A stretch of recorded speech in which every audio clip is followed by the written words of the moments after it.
Benny, Cap, and Annie went for a camp in spooky forest.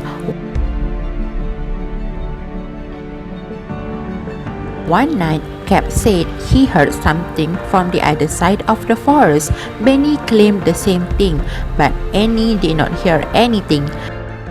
Benny wanted to check despite feeling scared. The three friends mustered their courage and decided to cross the river. After crossing the river, they saw a big gorilla. They cried out of fear and quickly ran away. Annie noticed that the gorilla looked sad. Turned out, the gorilla named Rory lost his mom and was hungry. The three friends felt bad and shared their food.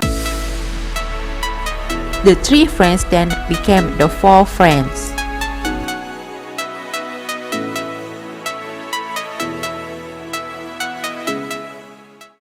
Past tense is complete actions from the past. Do you notice the use of past tense from the previous story? When we use past tense, some words can be changed into regular verbs and irregular verbs. For regular verbs, most of them follow certain rules. For example, the verb claim is added ed at the end and becomes claimed as its past tense form. Next, some verbs that end with e is added d at the end to become the past tense forms, as the example showed. In some cases, verbs that end with y or vowel y is replaced by ied.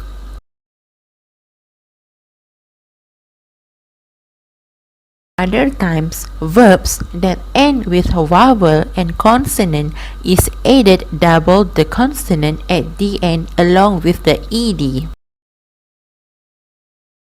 Unfortunately, these rules do not apply to irregular verbs.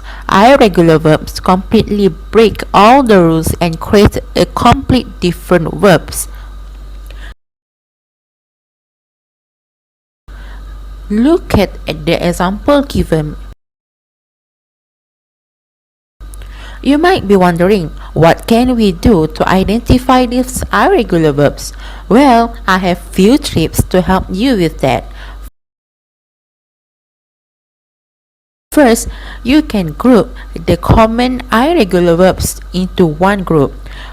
You are free to create these groups based on your own creativity. However, these are few suggestions that you can consider when you want to group them all together. Next, memorize the most common irregular verbs. Help you to identify them quickly. You also can learn by memorizing its tense forms when you learn new vocabulary. Or you may create your own sentences and stories just like how I did in the first few minutes of the videos. Pretty easy, right? You also can come up with your own creativity on how to identify regular and irregular verbs. I hope you understand our lesson today for the past tense forms in terms of regular and irregular verbs. That's all from me. See you again.